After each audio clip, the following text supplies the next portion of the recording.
Hello, everybody, and welcome back. This is Suspects and Spirits, and I'm your host, Taylor Seraphin. And I'm so sorry my voice is scratchy again.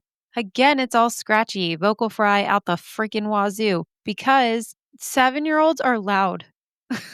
Okay? They're louder than me, and there's 35 of them, and there's one of me. The school year has started, and my voice is gone. So just bear with me. Okay, I'm sorry it's so scratchy, but not a lot I can do. There's only so much tea I can drink that will help restore my very broken vocal cords from talking over 35 children every day. But it's fine. Everything's fine. Hi, welcome to the podcast. I'm a teacher also. If you didn't know that, I'm a teacher, I'm a mom. My life is very, very busy, but I like to stay busy, so it's fine.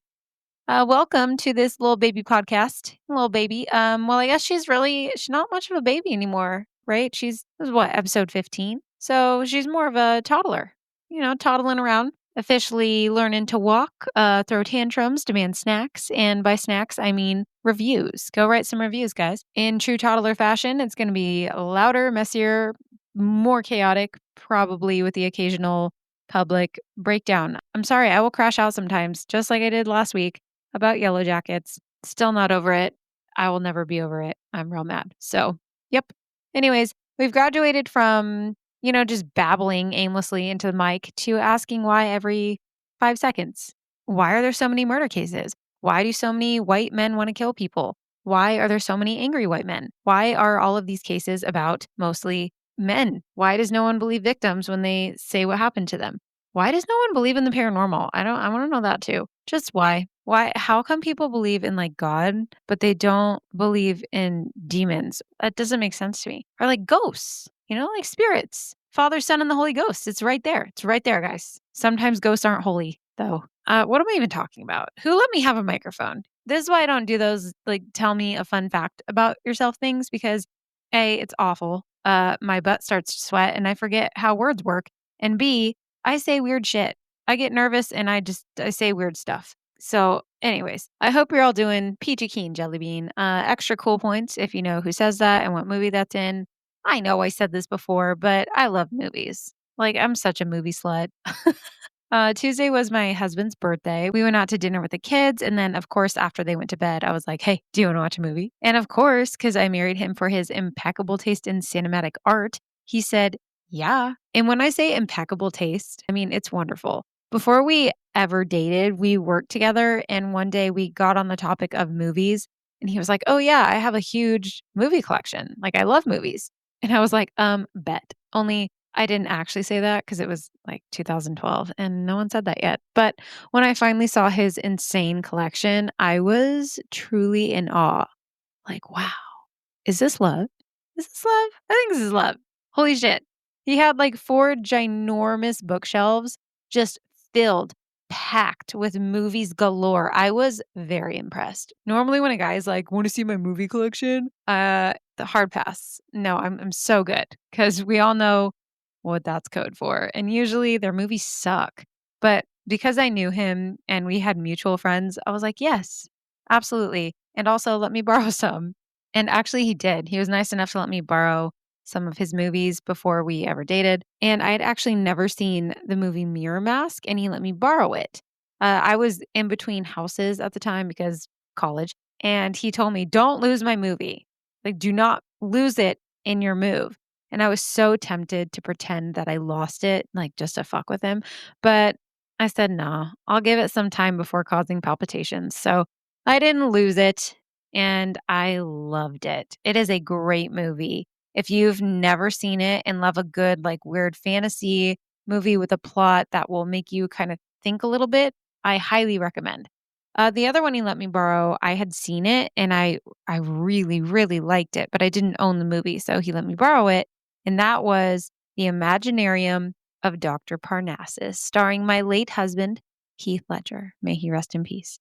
That movie is so bizarre. but it's so good. I love it. I like weird movies, horror movies, cult classics, Disney movies, comedies, rom-coms. Love them. Can't get enough of them. Rocky Horror is a whole vibe. That is another favorite. Tim Curry, icon. Love that man. I will do the time warp again and again and then again for good measure, just for Tim Curry.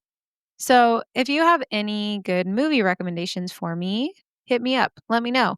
Maybe I've never seen it. And if I have, we can bond over it. We can become best friends. Speaking of movies, I took my little, to see Freakier Friday. And you guys, it was so funny. I was pleasantly surprised. Sometimes these sequels, like, years afterward, they're such a flop. But not with Jamie Lee. Not her, baby. Could never be her. She could never flop. Even if she was diving off the high dive onto her belly, she's not going to flop. I was dying. It was incredible. The original cast was there. Chad Michael Murray's hair was there. It was a whole cinematic adventure. And I almost peed my pants at one point from laughing so hard. I also cried, but leave me alone. So, yeah, go see it. If you liked the first one from the 2000s, you'll love it. The original with Jodie Foster is also so good, but there's just something about Lindsay Lohan and Jamie Lee Curtis together that warms my heart. They have such great on-screen chemistry. I adore them. So yeah, and on the topic of movies, our case today actually inspired a scene in a movie. If you've ever seen Fargo, the movie, not the show, there's a scene that stuck with a lot of people, and it was the Woodchipper scene. This scene was inspired by this case because it's just so unthinkable. Like something you could only see in a movie because it's so beyond. So today, we're going to be covering the case of Helle Crafts. This was also the very first episode of Forensic Files to ever grace our television screens. And I know I say this all the time, but this story is insane. It is actually the definition of insane because I will never understand how people can be the absolute worst of humanity, especially in a marriage. But that's why we're here. So let's get started. In November of 1986, Helle Crafts vanished during a snowstorm. Helle was a Danish flight attendant, wife, mother of 3, and steady center of a very busy family in Newtown, Connecticut. A week after her disappearance, a private investigator and a group of worried friends pushed police to take the case seriously. What followed became one of the most consequential forensic investigations in American criminal history and was also Connecticut's first murder conviction without a body. Helle was born Helle Nielsen, and she was raised in Denmark. Helle was known to be very organized, calm, and quietly funny, the kind of person that coworkers relied on during chaotic turnarounds and long-haul flights. Colleagues remembered her as disciplined and warm. Friends in Newtown said that she made holidays feel big, even when the money was tight. She also loved being at home, both in Newtown and in Denmark. And Helle was very close with her mother. She would call her frequently and send her lots of letters. Her mother was always up to date on everything going on in her life, whether it was her marriage or what the kids were up to. She was very close with her mom. And she was also a very loving and dedicated mother. In the 1970s, Helle met Richard Crafts. He was an American commercial pilot. They met because obviously she was a flight attendant, and he was known to be quite the ladies' man. All the women loved Richard. He was known to date all kinds of flight attendants, and honestly, I don't really get why. I've seen pictures, and I don't get it. Helle was taken with him. She thought he was charming and charismatic and wonderful and intelligent, and on top of all of that, he was very capable and confident, with a lot of side gigs as a part-time constable and even a deep interest in guns, equipment, and rugged tools. He seemed to be a jack of all trades. He just kind of did everything. At one point, he was even a volunteer police officer. He just decided, I want to be a police officer. I'm also a pilot. I like guns. This is a great idea. So he did that. Helle and Richard really hit it off. They ended up dating for a little while, and then they married in 1979 and had 3 children. To neighbors and the outside world, they seemed like the fairy tale aviation couple, making it work on staggered schedules. But inside the house was a very different story. Friends would later say that there was a lot of tension in their home. There was money arguments, jealousy, long absences from Richard, and sudden mood shifts in the home. Now, these mood shifts were mostly due to the fact that Richard would spend insane amounts of money on useless things. He especially loved spending his money on guns, which I will never understand. No one needs that many guns, you guys.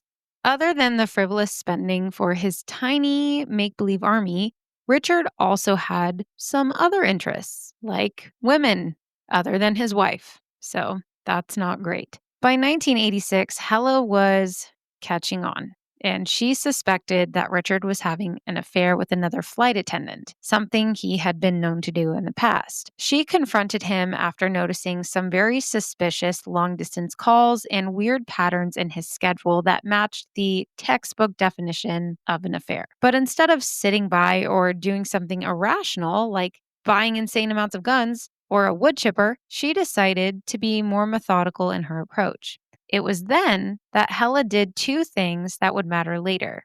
She met with a divorce attorney, Diane Anderson, and with her lawyer's advice, she hired a private investigator, Keith Mayo. And unfortunately, what Helle had suspected all along turned out to be very true, because Mayo followed Richard and was able to catch him with another woman. He included photos of a kiss outside of the woman's residence and showed them to Helle. Of course, Helle was devastated. I mean, maybe she suspected this stuff, but to see it and actually have it confirmed is something else entirely. That is heartbreaking. Helle broke down. She was crying in the car, talking to Keith, and he even asked her, like, "Are you sure you want to see this? Are you sure you want to know?" And she was like, "Yes, I want to know what is going on." But instead of letting it eat her alive, she became resolute. She decided that she would move forward with a divorce and her plans for custody and safety. I say safety because she knew that Richard would be very upset with the news of divorce. According to Helle, he had quite a temper. Helle also told people close to her that she was just done compromising. She'd been putting up with this for far too long. She was done. And she wanted to put herself and her children first.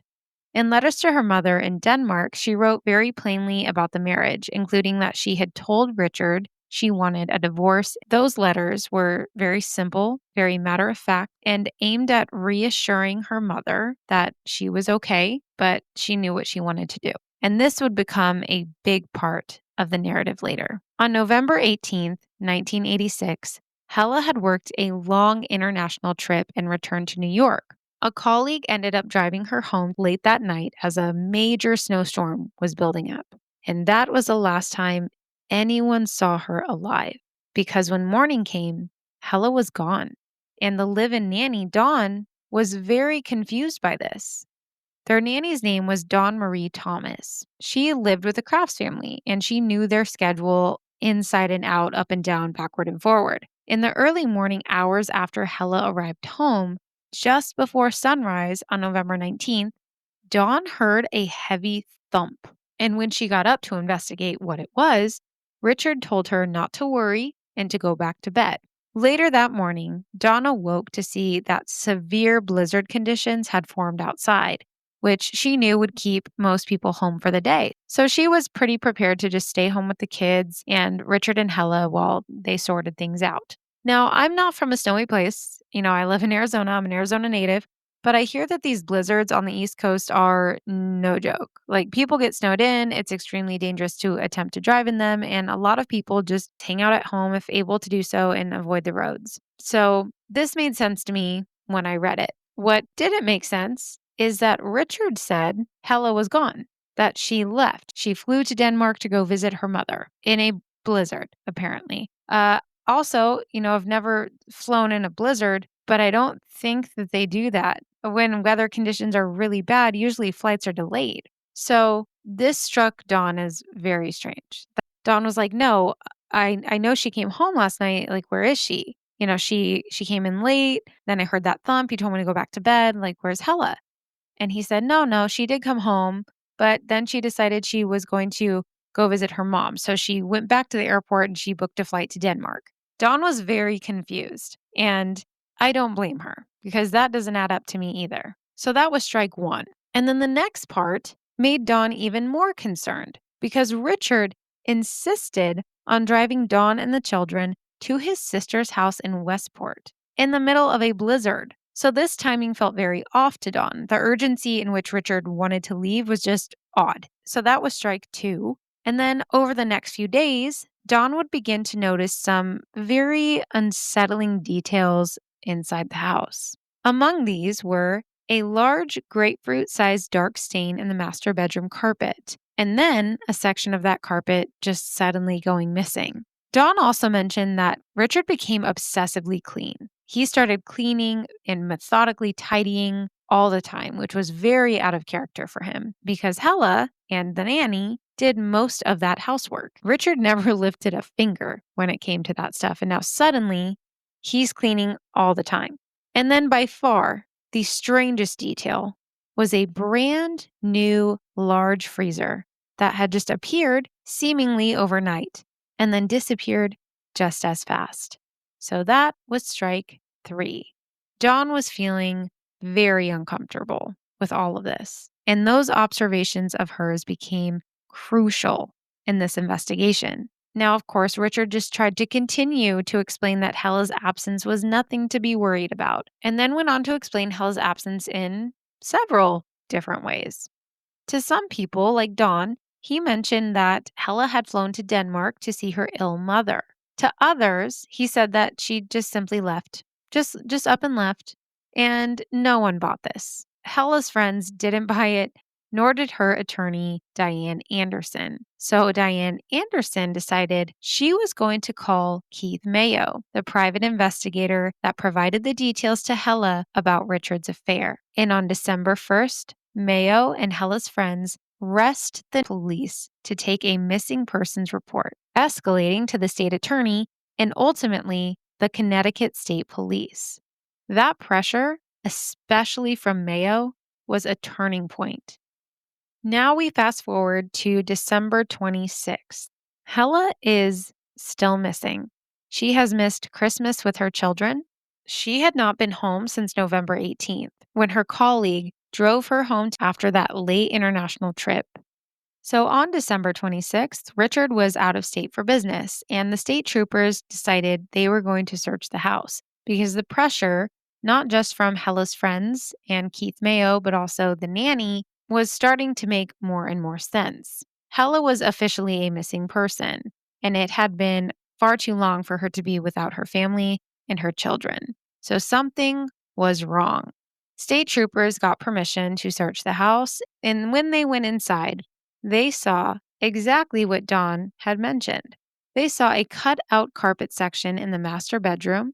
They documented a blood smear on the side of the mattress and collected some very bizarre recent purchase records, like new bedding, a chest freezer that no longer existed, and a rental record for a wood chipper and a U-Haul-style truck. The State Forensic Laboratory in Meriden, led by Dr. Henry C. Lee, took the case. As Lee later wrote, quote, "We examined the carpet inch by inch," end quote.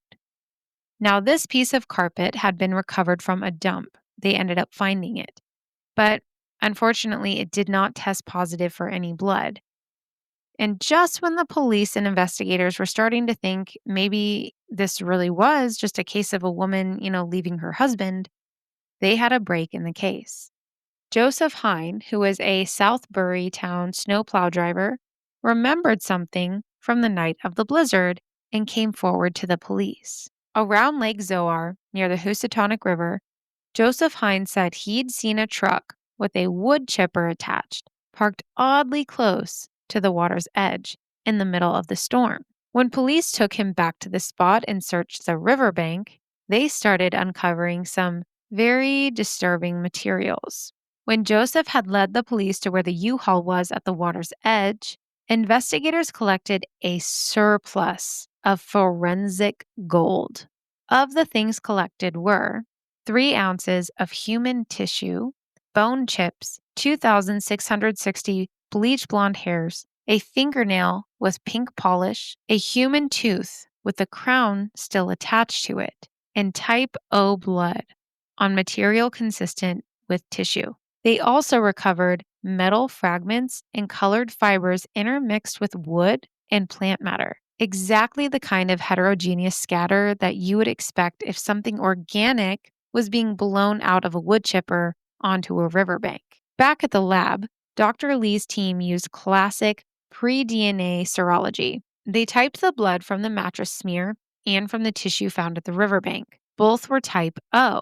Even more discriminating, they tested PGM isoenzymes. These are red cell genetic markers used in the 1980s. PGM is short for a word that I'm probably going to mispronounce, but I will give it my best shot. I think it is phosphoglucomatase. I don't know. Be nice to me. I did my best. The mattress stain and lake tissues both showed PGM type 1 activity. Recent, not old, because the enzyme decays over time. So it wasn't a 1 in a million signature, but it was a critical compatibility link given Helle's known blood type and the context. Microscopists documented 2,660 blonde hairs, consistent with Helle's color and treatment, and then fibers that also matched domestic textiles from the Crafts' home. Most notably, blue cotton fibers consistent with Helle's nightgown and carpet fibers consistent with the removed master bedroom section of carpet. Hair morphology and fiber cross-sections aren't DNA, but together in context, they form a pretty powerful associative web. And then they decided to have divers search the water. State police divers then found a Stihl chainsaw in the water. Its serial number had been graded off, but in the lab, technicians restored the number, a classic trick using chemical etching and oblique lighting. And then they traced the tool to who? Richard Crafts. He had a receipt for it. The receipt itself had actually been preserved in personal papers that Helle had handed to her PI, Keith Mayo, when she hired him.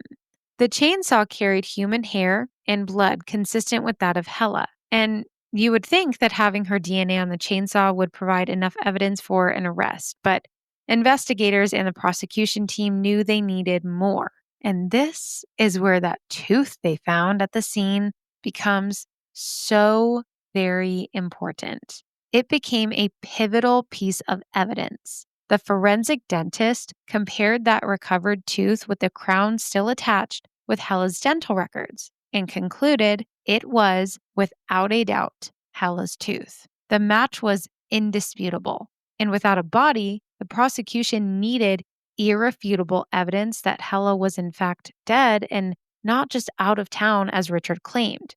Sometimes blood can be explained away, right? Oh, she cut herself one day in the garage, it got on the chainsaw, whatever. We've heard worse defenses, right? I mean, we've all seen and heard some incredibly outrageous reasoning in murder trials, so they couldn't just rely on hair and blood. That evidence, that tooth, is what officially labeled this case a homicide and became the backbone of the prosecution's case against Richard. That identification allowed the medical examiner to issue a death certificate in January of 1987. And all of this evidence began to paint a very clear and very gruesome picture. So the police decided that even without a body, this was enough for an arrest. Because how are you going to explain her tooth being out there? DNA was still a baby at this time. Fingerprinting was just starting to be used the very year Helle went missing in 1986. So not only did people not really understand DNA evidence yet, but it wasn't something that they could solely rely on in court because of this. But the tooth, that was it. That was the turning point. Now, as the police were beginning to piece together the evidence, they also began to wonder, how does something like this even happen? And I think all of us can say Yeah, we would like to know too. So, as they began to look more closely at everything, the chainsaw, the bed sheets, the freezer, the wood chipper, the affair, Richard having a temper, and now bone fragments, her tooth, and her DNA all over the scene, along with the blood smear on the mattress, all of these things were helping them piece together a horrific timeline of events. The theory is that Richard, who did not want a divorce and even more so did not want to pay child support, found his own way to end the marriage, and not with lawyers or the sane way to handle these issues. Investigators determined that Richard had gotten into a very heated argument with Helle about the divorce the night she came home from her trip, and in doing so, became very violent. Police determined that he struck Helle in the head with a blunt object so hard that she became incapacitated and fell to the ground, her head hitting the side of the mattress, causing the blood smear that was later found at the home. Investigators then said that Richard likely decided to wrap Helle's body in that bed sheet he had just bought and carried her down to the garage where he placed Helle's body in that giant freezer that he had also just purchased. Apparently, Richard had to wait until Helle's body was completely frozen before he could feed her through the wood chipper. That is the most disturbing sentence I've ever said in my life. What the fuck? So, yes, he had to wait till she was frozen completely. And Richard then took her body out of the freezer, transported her to Lake Zoar along with the wood chipper he had rented, and then began disposing of Helle's body, launching bits and pieces of her into the riverbank. I can't believe I just said that out loud. And according to the police, that wood chipper could reduce a body to fragments that match what was found. The state medical examiner's office ran a controlled experiment using a pig carcass, which animal proxies are standard in forensic research. And those bone chip shapes and marks produced matched pretty much exactly what they saw from Lake Zoar. Now, you would think all of this is pretty damning, right? Not a whole lot more you could find that would prove Richard's guilty. But when on the scene, police found even more damning evidence against him, including an envelope bearing Richard Kraft's name among the debris. They also found his credit card records, which showed the wood chipper rental and unusual purchases such as the freezer not found in the home, the bed sheets, and even a comforter. Now, Richard may have thought he was smart. In isolation, any of those can be explained away, right? I bought the freezer because, we have a lot of frozen foods at home and we needed a place to store them. I bought the bed sheets because we didn't like our old bed sheets. Helle wanted new ones, so I went and I bought some. I bought a comforter because now the comforter needed to match the new sheets, right? So it could be explained away. But together, clustered around this disappearance of his wife, they mapped out a timeline. And to me personally, I feel this was done before the murder of Helle. This just screams intent to me. It screams conspiracy, planning, and just overall first-degree murder. I'm not sure when he would have had time to buy all of this after her death, considering the weather conditions plus the nanny and their young children being home, which is even more disturbing because this means that when he killed Helle in their home, their children were there. He froze their mother in their garage, his wife, who he had just murdered, and then actually put her body in a wood chipper to attempt the perfect murder. And you know what? It almost was. If the forensic team had not been so thorough and so determined, he could have just easily gotten away with this. Thank goodness Helle had mentioned to her friends and family that if something happened to her, to look into Richard. So, because of this compiling evidence against him, along with the affair and just knowing that Richard had a temper and did not want this divorce, Richard Crafts was arrested and put on trial for the senseless murder of his wife, Helle Crafts. Now, the nanny, Dawn Marie, her testimony tied that domestic scene to the forensic scene beautifully. Dawn told the jurors about that early morning thump she heard, how Richard said, "Go back to bed," and that this direction was very off-putting, along with the drive in a blizzard to his sister's home.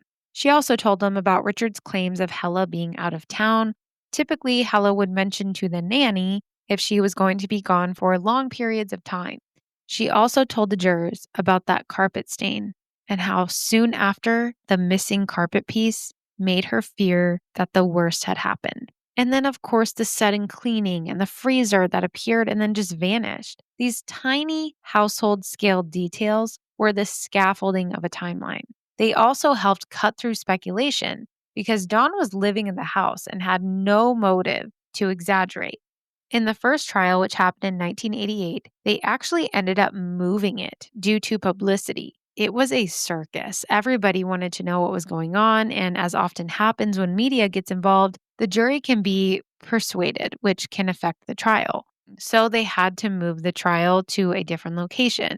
And once moved, this trial ran for 54 days.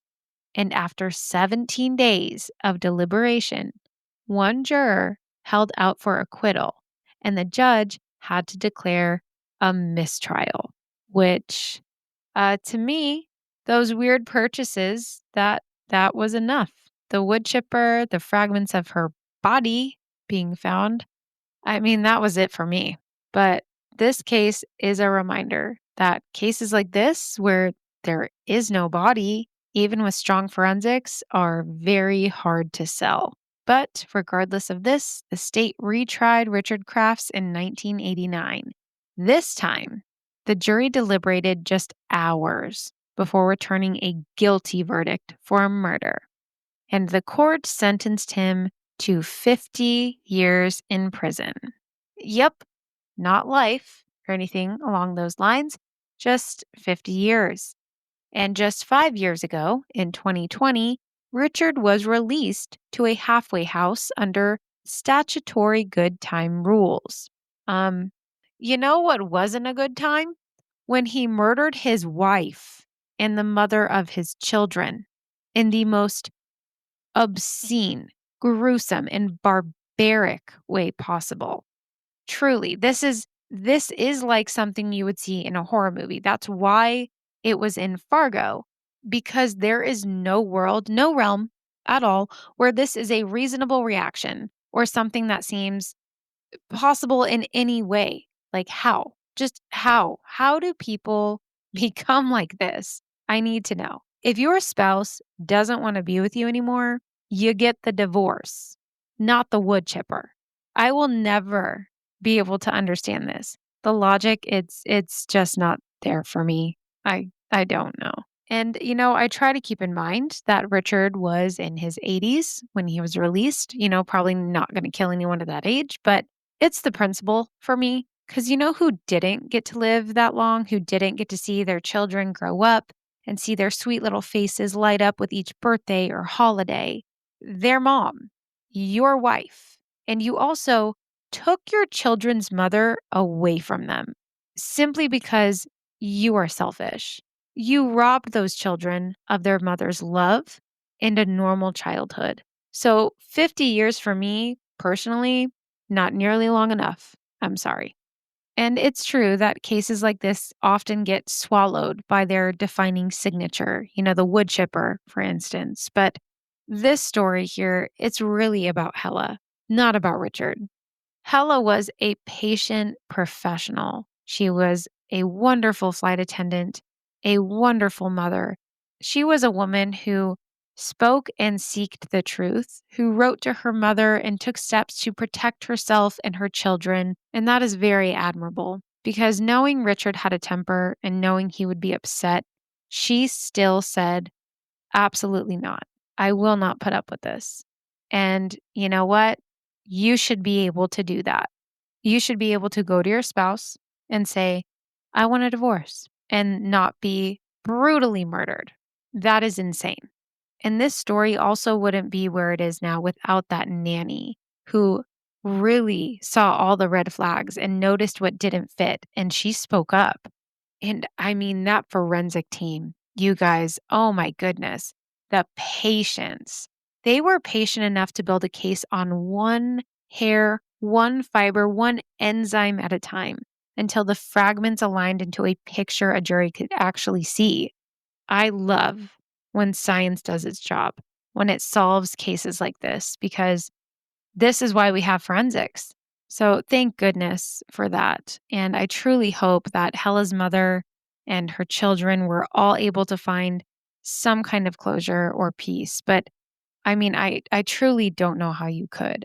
I just hope that they all went on to live full and wonderful lives in honor of their mother. And that, my friends, is the story of Helle Crafts. I would love to hear your thoughts about this case. Please, as always, let me know if I left anything out, got anything wrong. I would be happy to correct any details that I missed or misunderstood.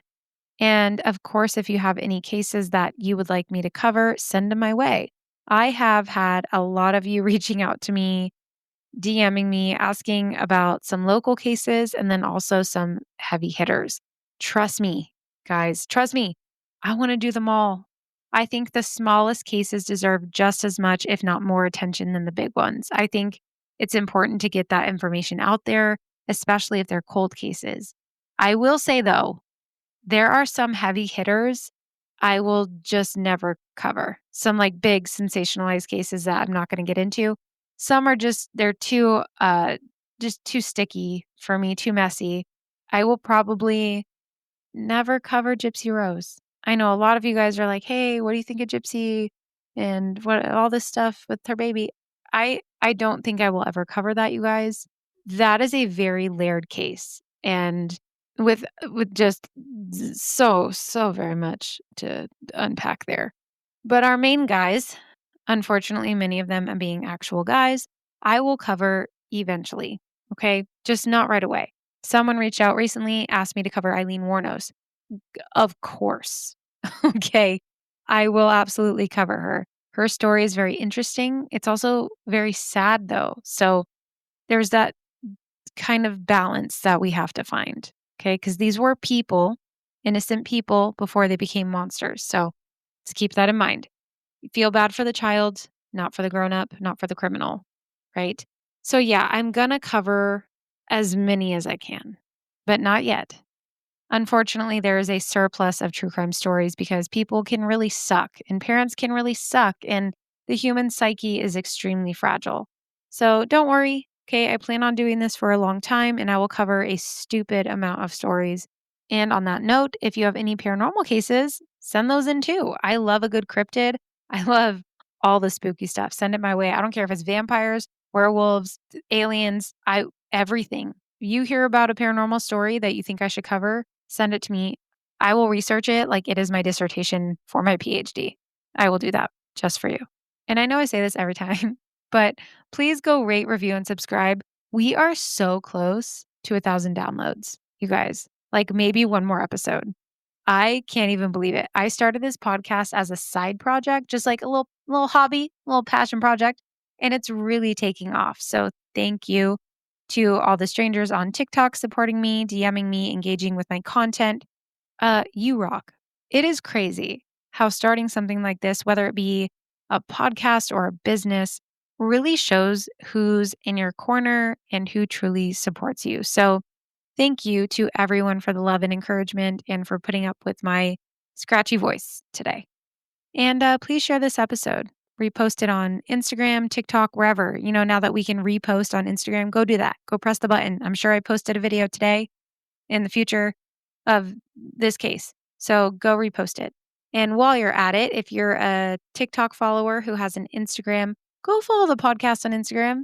My TikTok is growing every day, like literally every day. But the Instagram algorithm is such a bitch. I mean, I love Instagram. I've had it forever. I watch dog videos like my life depends on it through Instagram. But that algorithm, I don't even know. I mean, TikTok algorithm can be wonky too. It can be weird, but Instagram, what the fuck is up? I don't even know. So, go like, go share, go engage with the content that I post. I love doing it and I would love to see you guys spreading it around like butter. Okay. Go follow the podcast wherever you follow things and tell everyone about it. Even if they look at you like you're the three-headed dog from Harry Potter, it's cool to be weird. All right. Let the spooky out, let the creepy cravings guide you.